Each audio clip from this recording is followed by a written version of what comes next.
What's up, everybody, and welcome back to the podcast.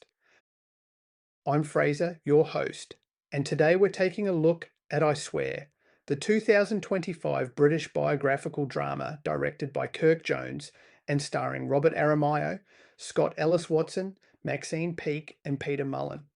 And as always, we're answering one simple question: is it worth your time? Let's get into it. Going into I Swear, I honestly knew very little about it.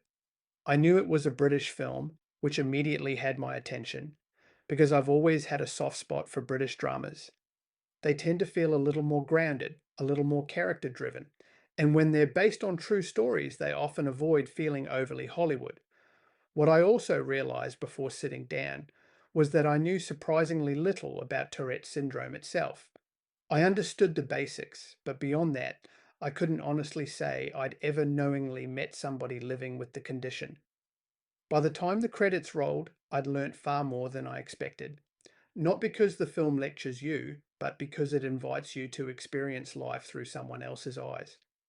I Swear tells the true story of John Davidson, who was diagnosed with Tourette syndrome at the age of 15 before going on to become one of the UK's biggest advocates for education and awareness surrounding the condition. It's a story about misunderstanding, acceptance, resilience, and ultimately discovering purpose through adversity. The film actually opens near the end of John's journey as he's waiting to receive his MBE from Queen Elizabeth II. He's understandably nervous, and almost immediately you're reminded that his Tourette's doesn't suddenly disappear because he's standing inside Buckingham Palace. Without giving too much away, what happens during that opening sequence had the entire cinema reacting. Some people laughed, some people gasped, and I think that's exactly the point. Very quickly, the film asks you a question that stayed with me for most of the running time. Is it okay to laugh? Not at John, but at the situations his Tourette's creates. It's an interesting feeling because there are moments that are genuinely funny, yet at the same time, you know they're coming from something completely outside his control. The movie handles that balance incredibly well. From there, we jump back to the early 1980s, and I immediately smiled because the soundtrack kicks in with New Order's Blue Monday. I love movies that know how to use music to transport you straight into an era, and this one absolutely nails it. But the tone changes pretty quickly. We're introduced to John as a teenager before anyone really understands what's happening to him, and his tics begin appearing in the worst possible place: a classroom, surrounded by other teenagers. Watching Scott Ellis Watson portray those early years is genuinely heartbreaking. Considering this is his screen debut, it's an incredibly mature performance. He never feels like he's acting out symptoms. Instead, he captures the confusion, embarrassment, and fear of a young boy whose own body suddenly seems to be working against him. What hit me hardest wasn't the Tourette's itself, it was everybody else's reaction to it. Teachers don't understand, classmates bully him, and even his own family initially mistake his outbursts for bad behavior rather than recognizing that something neurological is happening. And historically, that's actually accurate. Although Tourette syndrome had begun to be recognized medically by the early 1980s, public awareness was incredibly limited. Most people simply didn't know what they were looking at.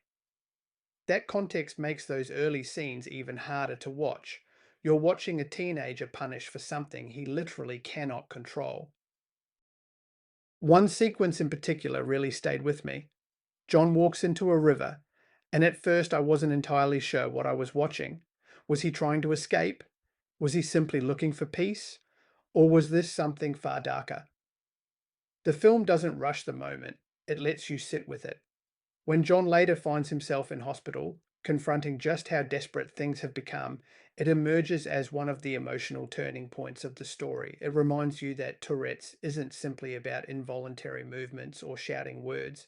It's about the emotional weight of living in a world that constantly misunderstands you. After a time jump, we meet John as an adult, now played by Robert Aramayo. I've always known Robert from The Lord of the Rings of Power, where he plays Elrond, and before that, as young Ned Stark in Game of Thrones. Those are both excellent performances, but this one is something else entirely. He completely disappears into John. There isn't a single moment where you feel like you're watching Robert Aramayo giving a performance. You're simply watching John Davidson and his life unfold. The amount of preparation that must have gone into understanding the physical tics, the vocal outbursts, and more importantly, the emotional exhaustion behind them is remarkable. It's one of those performances where the acting almost becomes invisible because it feels so completely authentic. One thing I found fascinating is that even as an adult, John spends more time worrying about making other people uncomfortable than he does worrying about himself. He's constantly apologizing, constantly trying to explain, constantly trying to make everyone else feel okay. That probably hit me harder than any of the actual tics.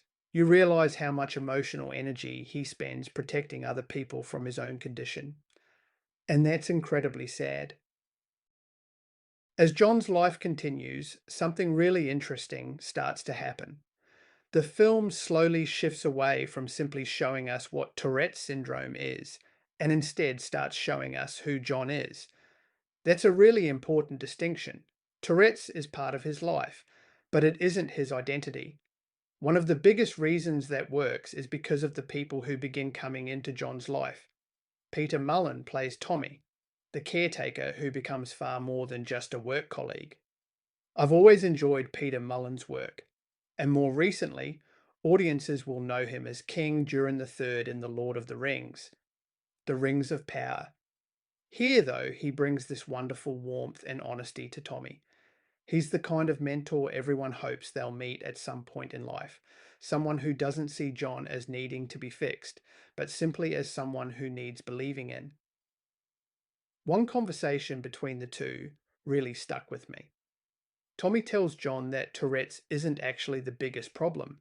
The biggest problem is that people simply don't understand it. That becomes the emotional turning point of the entire movie, and instead of trying to hide from the world, John slowly begins to realize that maybe the answer is helping the world understand him. There were quite a few moments throughout the film where I genuinely didn't know whether to laugh or cry, and I mean that in the best possible way. Some of John's outbursts are completely unexpected. Sometimes they're genuinely funny, other times they create incredibly uncomfortable situations. There's one sequence in a nightclub where one of his involuntary movements knocks a drink out of someone's hand, and suddenly he's in a fight through absolutely no fault of his own. You spend the entire film with this constant feeling of unease because you never know what situation John is going to find himself in next. Not because of anything he's chosen to do, but simply because his body decides for him. It's actually a brilliant piece of filmmaking because you start feeling that same anxiety alongside him. The film also doesn't shy away from showing the darker side of that reality. There's a brutal sequence where John is assaulted and left badly beaten beneath a bridge. It's a difficult watch, not because it's graphic, but because by this point you've grown to care so much about him. Moments like that remind you how vulnerable people living with misunderstood neurological conditions can be when they're surrounded by ignorance rather than compassion. Thankfully, the film never allows itself to become hopeless. Every difficult moment is balanced by another reminder that kindness can genuinely change someone's life. And that brings me to my frame 70 moment. It actually arrives much later than I expected. John is now older, more confident, and far more accepting of who he is. A couple approach him after being given his details by the hospital. Their young daughter has Tourette syndrome. She's frightened, she's isolated, and she's never actually met another person living with the condition. John agrees to meet her, and the first few minutes are absolute chaos. Both of their tics completely take over. They're shouting, they're making involuntary movements. Neither of them can really get a sentence out. I found myself smiling because, for the first time in the entire film, John wasn't trying to apologize for who he was. He was simply sharing the moment with someone who completely understood it. Then everything settles. He quietly smiles at her and asks, "Are you all right?" She smiles back and simply nods. It's such a small moment, but it says absolutely everything. For the first time, she doesn't feel alone. And for the first time, John realizes that everything he's been through might actually help somebody else. That was easily my frame 70 moment. From there, the film builds towards a genuinely uplifting conclusion. John begins organising weekends for children living with Tourette syndrome while also educating parents. He starts speaking to schools, police officers, medical staff, and community groups. Instead of hiding from the condition, he's helping thousands of other people understand it. What I also loved is that many of the people appearing during these later scenes are individuals who actually live with Tourette syndrome themselves, which gives those sequences an authenticity that you simply couldn't fake. Then comes one final scene that quietly stayed with me. John visits a research facility where he's given the opportunity to trial a new treatment. For a few precious minutes, the tics stop. He simply walks, talks with people, wanders through a library, and then he suddenly realizes something. 5 minutes have passed. 5 minutes without a single tic. The film doesn't overplay it and doesn't turn it into some big Hollywood triumph. It's simply peaceful, and somehow that makes it even more emotional. The closing credits then show real photographs and home video footage of the real John Davidson throughout his life. Seeing the actual man after spending 2 hours watching actors bring his story to life adds one final emotional layer. You're reminded that this wasn't simply a touching screenplay. Someone genuinely lived through everything you've just watched. And thanks to him, countless other families now understand Tourette syndrome a little better. The frame 70 verdict for I Swear? That was brilliant.